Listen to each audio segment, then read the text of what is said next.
들어왔습니다. 지금 들어온 문이 대한문, 전에는 대안문, 지금은 대한문으로 쓰고 있는 덕수궁의 정문입니다. 그런데 이것도 창경궁과 마찬가지로 문이 동쪽으로 나 있어요. 그 얘기는 이 궁은 법궁으로 만들어진 궁이 아니라는 거죠. 그런 특징이 있겠습니다. 좀 더 들어가면 설명해 드리고, 그리고 지금 이게 금교거든요. 이 왕궁과 바깥을 구분하는 다리인데, 보통은 이제 훨씬 앞쪽으로 나가 있어야 되는데, 그리고 문 자체도 저 앞쪽에 지금 플라자 호텔쯤에 있어야 되는데, 지금 여기 있는 이유는 이제 나중에 바뀌었다는 얘기죠. 그러니까 이전에는 저 앞쪽에 있었을 가능성이 높습니다. 왜냐하면 너무 거리가 좁기 때문에. 그래서 이거는 이제 왕궁으로 들어가는 입구 문 다리가 되겠습니다. 여기 독특한 거는 문양인데, 자, 이 문양이 무슨 꽃이에요? 이게 자두꽃입니다. 오얏이라 그러죠. 오얏. 자두꽃. 플럼입니다. 플럼. 그러니까 대한제국을 상징하는 꽃은 플럼입니다. 자두. 일본은 국화꽃이죠. 일본의 천황가를 상징하는 꽃은 국화꽃이잖아요. 근데 여기는 대한제국을 상징하는 꽃은 오얏꽃. 다시 말해서 자두꽃입니다. 자두꽃. 자, 들어가면서 보도록 하겠습니다. 자, 역사를 좀 얘기를 하다 보면, 자, 덕수궁은 원래 덕수궁의 이름은 경운궁입니다. 사실은 덕수궁이 아니라 경운궁이라고 하는 이름이 붙여진 것은, 덕수궁이라는 이름이 붙여진 것은 극히 구한말 마지막 임금이었던 순종 때에 가서야 덕수궁으로 이름이 바뀌고, 원래 이름은 경운궁이 맞습니다. 건축 연도는 이게 원래는 이 궁으로 지어진 것이 아니고 이 사저로 지어진 거예요. 사저, 다시 말해서 세조임금 때 그 며느리를 위해서 지어놓은 사저였고, 그리고 나중에는 이게 월산대군의 사저였던 겁니다. 그런데 어떻게 이게 5대 궁의 하나로 되었느냐 하면, 임진왜란이 있죠. 임진왜란이 1592년에 일어나잖아요. 그러면서 일본이 한양의 모든 궁을 다 불태워버립니다. 다 불태웠는데 이 사저였던 이쪽은 그나마 남아 있었던 거죠. 그래서 이 선조임금이 그 환궁해서 보니까 갈 곳이 없는 거예요. 그래서 임시 거처로 이곳 월산대군의 그 사저였던 이곳을 사용하게 되죠. 그러니까 그때까지도 이것은 궁이 아닌 거예요. 그럼 이게 언제부터 궁으로서의 역할을 했느냐? 한참 후의 얘기입니다. 고종 때 얘기입니다. 고종이 이제 조선이 기울어 가는 가운데에서도 조선이라는 나라를 황제의 국가, 다시 말해서 대한제국이라고 하는 새로운 국가로 개칭을 하면서 그의 통치 수단으로 삼았던 처소가 바로 이곳이 되겠습니다. 덕수궁은 그때까지도 경운궁이었어요. 경운궁이었고, 그래서 이제 이 직전에, 이 고종이 이곳을 이용하기 직전에, 사용하기 직전에 어떤 사건이 일어나냐면 아관파천이 일어나죠. 아관파천, 구한말의 격동기에 아관파천이 뭐냐면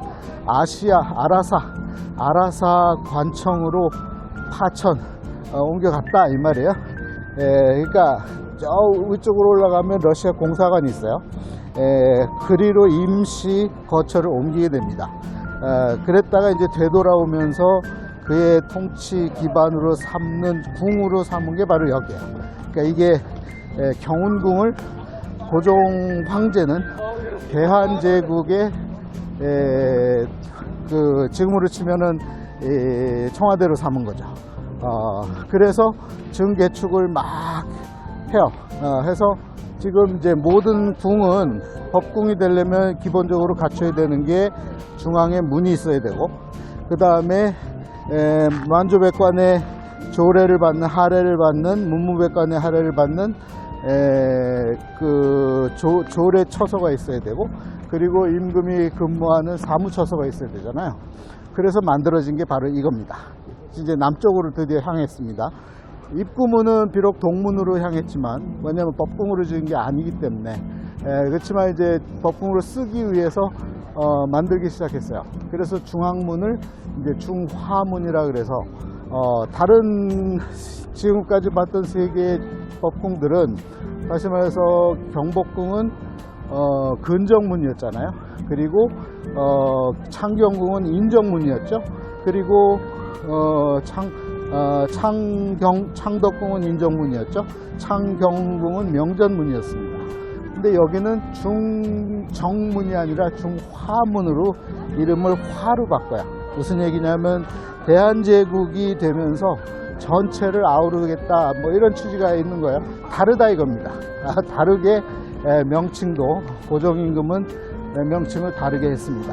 그래서 여기 보시면, 자, 이게 이제 궁으로 들어가기 위해서 이제 이 계단을 올라가야 되는데, 이게 중앙 3도 참도인데, 다른 궁에는 다 이게 뭐가 있냐면 봉황이 그려져 있는데, 여기는 보시는 것처럼 용이 그려져 있습니다. 용.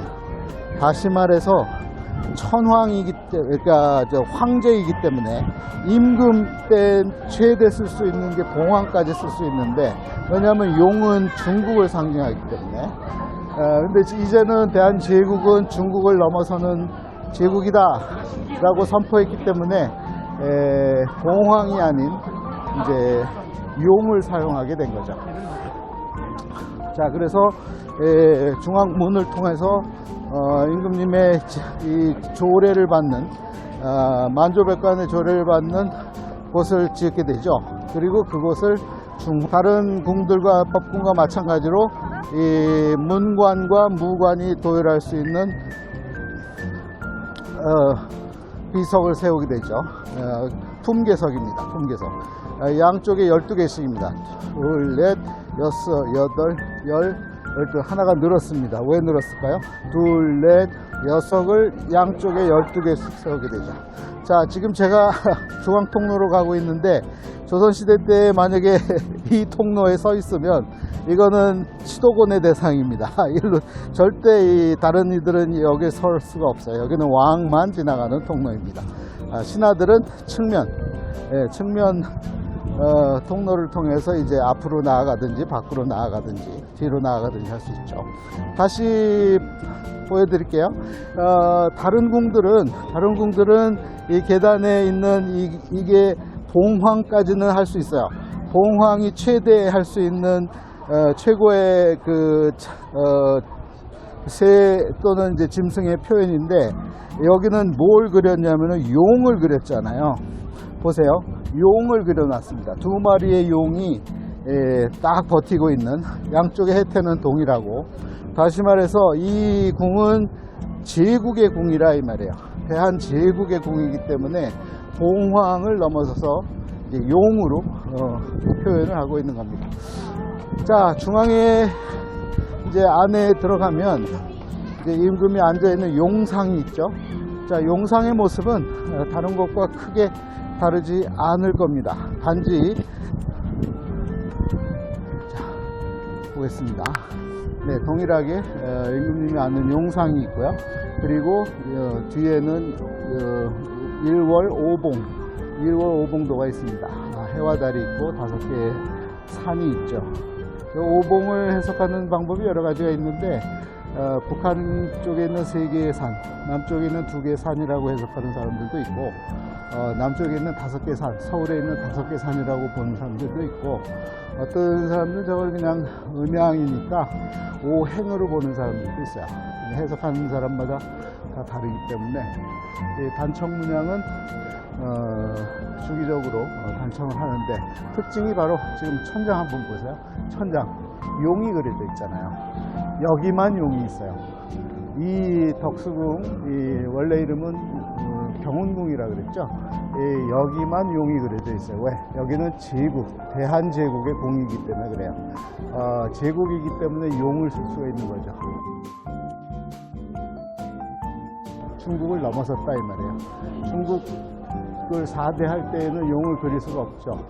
봉황까지만 그릴 수 있어요. 근데 용을 그렸다는 얘기는 이제 조선은 더 이상 중국의 속국이 아니고 용을 그릴 수 있는 제국이 되었다, 이런 표현을 하는 거죠. 사진 한 장 찍도록 하겠습니다. 으로 그려져 있습니다. 그래서 대한 제국의 궁이기 때문에 용을 그린 겁니다. 자, 그래서 이 아침에 무무백관 모아놓고 조례를 하면서 좌측에는 문관, 우측에는 무관이 섭니다. 문관의 최고지휘자는 좌의정이죠. 그래서 12명씩 24명이 조례를 하게 되어 있는 그런 상태입니다. 일제시대 때 많이 훼손이 되었기 때문에 남아있는 것만 갖고 지금 이제 복원도 하고 하는데 안타까운 부분이 있죠. 자, 그러면 두 번째 봐야 될 곳은, 여기는 무무백관의 조례를 받는 곳이라 그러면 임금님이 근무하는 오피스가 있어야 할 거 아니에요. 그 임금님의 오피스를 찾아가 보도록 하겠습니다.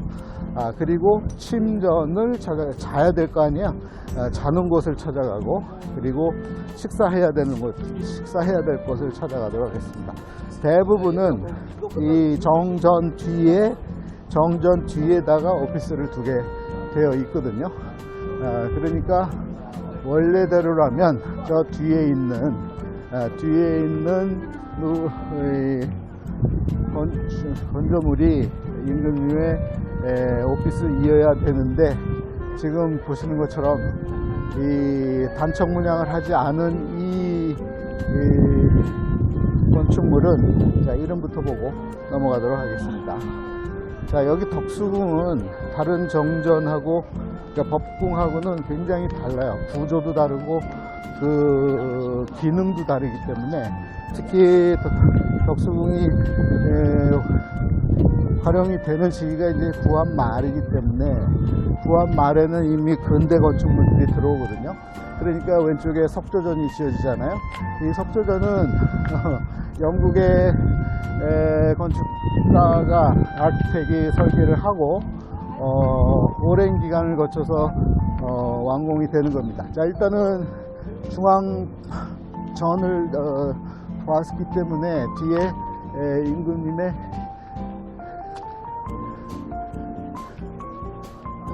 여기는 완전히 변형이 된 궁이 되어 버렸습니다. 자, 여기는 서거당이라고 합니다. 서거당, 옛 석자에다가 임금한테만 붙이는 그리고 당이에요. 무슨 얘기냐면, 이건 선조대왕이 임진왜란 후에 들어와 보니까 궁들이 다 불타버리니까, 이것이 이제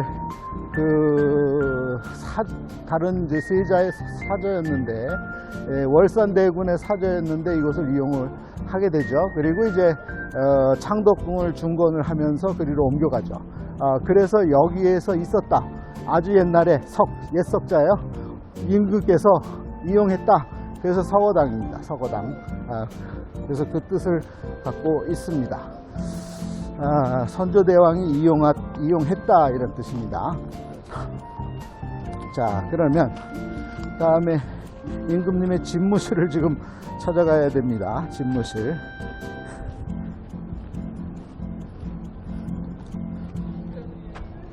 자, 임금님의 집무실은 그렇다면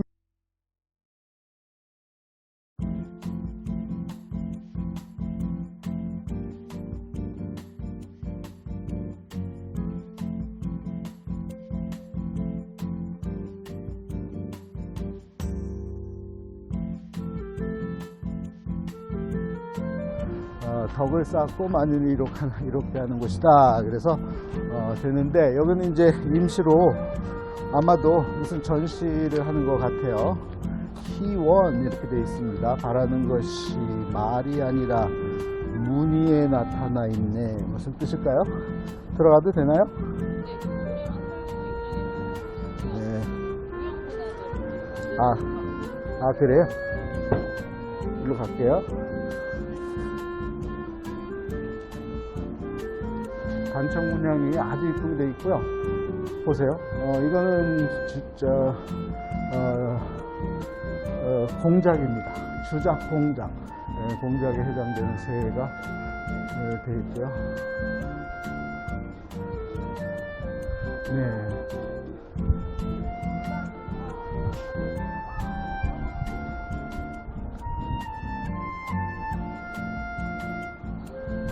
그러면 지금 이 안쪽에는 이제 무형문화재 분들이 만들어 놓은 것을 전시하고 있다고 하니까 한번 보도록 하겠습니다.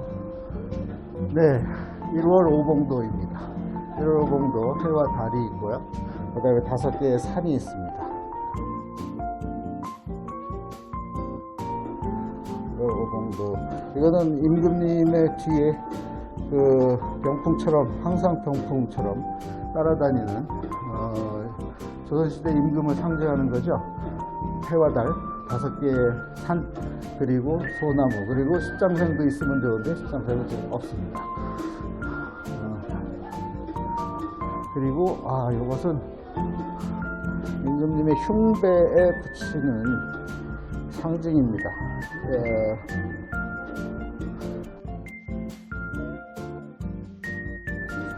용입니다.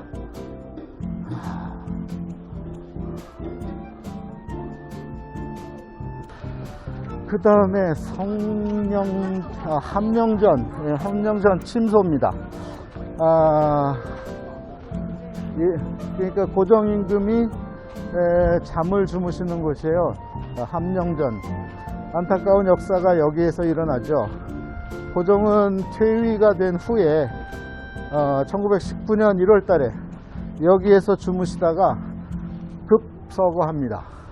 그래서 조선의 백성들은 이 소문이 퍼져나가기를 일본이 독살했다 라고 하는 소문이 퍼지면서 그해 3월 1일 날 3.1운동이 일어나죠. 자, 특징은 이미 그 당시에 보시는 것처럼 천장에는 전등이 들어와 있습니다. 무슨 얘기냐면 조선시대 말기에, 구한말 말기에 조선에는 일찌감치 전기가 들어오죠. 경복궁에 먼저 들어오죠. 들어온 시점이 1880년대 말이에요. 그러니까 굉장히 빨리 들어온 거죠. 그래서 여기는 임금이 고종 황제의 마지막 흔적이 남아있는 함령전이라고 하는 고종 황제의 침소입니다. 침소. 그러니까 앞에 있는 게 무무백관의 조례를 받는 이제 아침 조례터라 그러면, 그리고 여기는 사무공간이라 그러면 여기는 침소가 되는 거죠. 자, 그리고 이 덕수궁은 다른 궁에 비해서 독특한 것들이 굉장히 많아요. 왜냐하면 덕수궁 자체는 원래 이름은 뭐라고요? 원래 이름은 경운궁이라 그랬잖아요. 네, 경운궁은 이제 고종이 사용하면서 이미 구한말 때에는 서양 문물들이 들어오기 시작합니다. 그래서 특히 1883년에 민영익이 유럽을 다녀오면서 서구의 발전된 문명에 대해서 얘기를 하고 또 이것저것 가져오는데, 또 외국 사람들도 많이 이제 들어오게 되는데, 그 중에 이제 커피를 갖고 들어오죠. 커피를 맛본 고종 임금은 그 커피에 흠뻑 취했다고 합니다. 너무 좋아했다. 커피를 너무 좋아한 최초의 조선인 임금은 바로 고종입니다. 그래서 이 지금 보시는 이것이 바로 고종 임금이 손님들을 맞이하면서 커피를 마셨던 카페입니다. 카페입니다. 자, 이름하여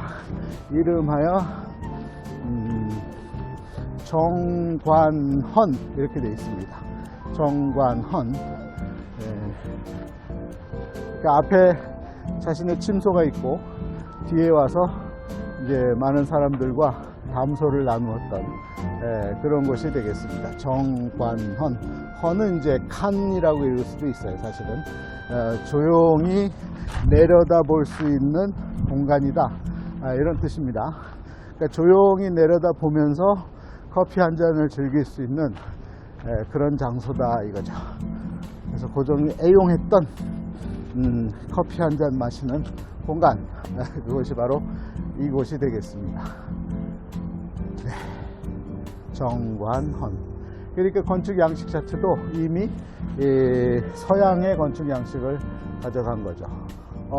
그런데 그리스, 로마, 로마네스크, 르네상스 이런 형태는 아니에요. 보면은 이제 기둥에도 이온의 양식이나 또는 그 고린도 양식이나 이런 게 없고 그냥 대충 갖다가 한 거예요. 그러니까 저거는 건축가가 누구냐면 한국 사람이 아니고, 물론 이제 나중에 이제 그 유명한 한국인 건축가가 달라붙긴 하는데, 대부분의 건축을 러시아 출신 건축가 세바스찬이라고 하는 건축가가 이제 관여하게 되죠. 많은 현대 건축물은 바로 러시아와 영국 사람들에 의해서 건축이 되기 시작을 합니다. 자, 이제 뒤편으로 왔습니다. 뒤편으로 오면, 자, 뒤편에는 그러면 뭐가 있어야 정상이냐면 침소 말고 이제 여성들의 공간이 있어야 맞습니다. 여인들의 공간. 그러면 고종 황제의 여인은 누구예요? 민비죠. 민비인데, 문제는 고종 황제가 이곳을 이용하기 시작할 때는 이미 민비는 시해되고 없는 때예요. 그러니까 명성황후는 경복궁에서 소위 말해 대죽음을 당하겠죠. 칼에 난도질을 당하고 거기서 불태움을 당하는 그런 수모를 겪고 났고, 그래서 이제 목숨의 위협을 느낀 고종 황제는, 임금은 급히 러시아의 관청으로, 러시아의 공사관으로 피신을 합니다. 그게 바로 아관파천이에요. 아관파천 하면서 절치부심 하다가 안 되겠다 싶어서 다시 돌아오는데 경복궁으로 돌아오기 싫은 거예요. 그래서 바로 여기 경운궁으로 오게 되죠. 그리고 이 경운궁의 이름은 나중에 그 아들인 순종에 의해서 덕수궁이라는 이름으로 바뀌게 됩니다. 그러니까 고종 때까지만 해도 여기의 이름은 경운궁입니다. 경운궁.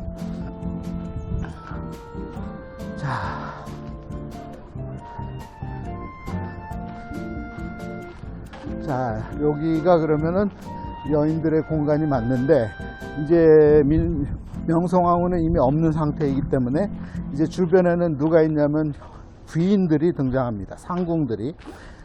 그리고 이제 임금의 그 총애를 얻은 상궁들은 귀인으로 등장하죠. 그래서 고종 황제는 여러 귀인을 두게 돼요. 그 고종 임금이 두게 되는 귀인, 대표적인 귀인 양씨가 있습니다. 귀인 양씨 사이에서 태어난 사람이 바로 덕혜옹주예요. 덕혜옹주. 그리고 귀인 엄씨가 있어요. 엄상궁이라고 그러죠. 귀인 엄씨에게서 태어난 사람이 바로 영친왕입니다. 네, 영친왕. 그러니까 영친왕과 그 덕혜옹주는 사실은 배다른 형제가 되는 거죠. 그리고 정실에서 태어난 이들이 아니고 이제 상궁들의 몸에서 태어난 그런 자손이 되고, 그 다음에 또 한 명의 귀인이 있어요. 주목해야 되는 귀인이 있는데 그는 바로 이름이 귀인 장씨입니다. 이 귀인 장씨가 주목해야 되는 이유는 귀인 장씨를 통해서 이후에 수많은 그 업스프링들, 자손들이 태어나요. 많이 태어나요. 귀인 장씨 혈통이 어디냐면 아랍계 후손입니다. 덕수장씨, 덕수장씨의 후손이었던 장귀인, 상궁 장씨를 이제 귀인으로 드리면서 그 사이에서 귀인 장씨 사이에서 누가 태어나냐면 바로 의친왕이 태어납니다. 의친왕이 태어나고, 그리고 의친왕은 누구와 결혼하냐면 연안김씨, 연안김씨하고 결혼을 해요. 그래서 이 의친왕으로부터 태어나는, 다시 말해서 연안김씨에게서 태어나는 자손이 굉장히 많습니다. 현재도 생존해 있는 자손들이 있어요. 미국 땅에도 있고, 그 다음에 전주에도 있고, 그렇습니다.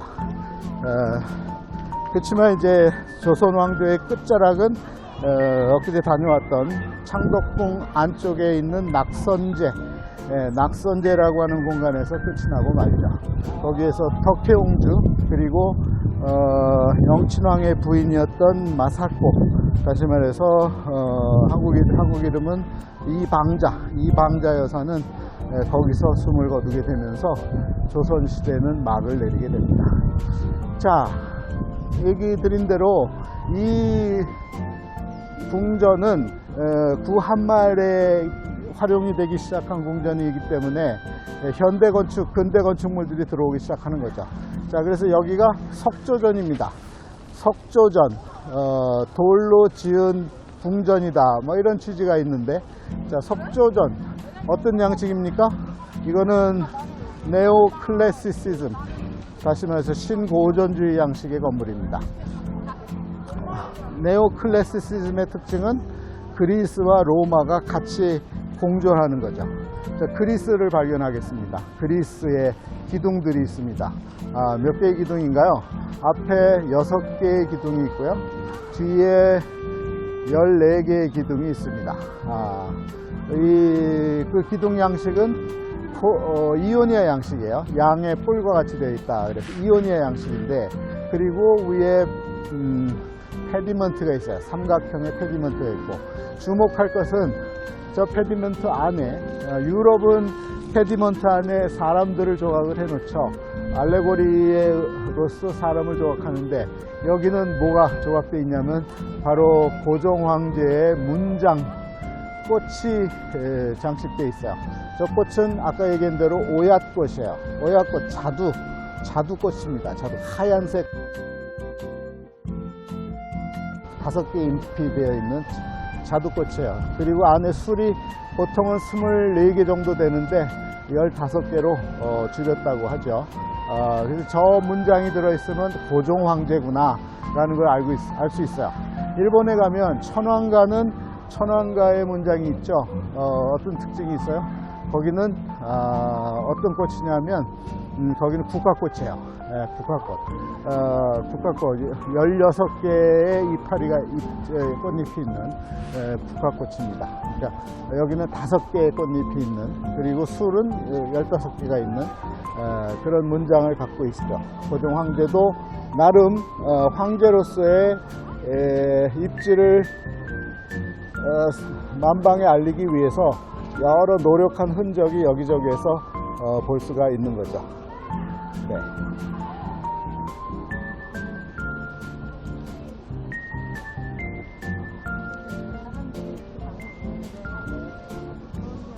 석조전을 보고 계십니다. 석조전. 자, 이 안에서 여러 가지 사건들이 일어납니다. 지금 현대미술관으로 활용되고 있는 것으로 아는데, 이 안에서 일어났던 사건들은 나중에 총 정리해서 기록에 남겨보도록 하겠습니다. 자, 그래서 이 앞에 보면 이쁜 현대화된 정원, 마치 유럽의 프랑스나 이탈리아, 특히 프랑스 지역에서 발견할 수 있는 그런 모양의 이제 정원이 조성되어 있는 거죠. 자, 그래서 사뭇 이 덕수궁은 원래 이름은 뭐라고요? 경운궁이죠. 경운궁은 이 다른 정궁, 3개의 정궁, 다시 말해서 경복궁, 창경궁, 창덕궁과는 다른 내부의 구조와 건물의 양식과 그리고 안에 조각되어 있는 내용들이 사뭇 다릅니다. 그리고 여기는 조선 왕조의 마지막을 기록하는 그런 안타까운 모습이 있는 그런 곳이 되겠습니다. 자,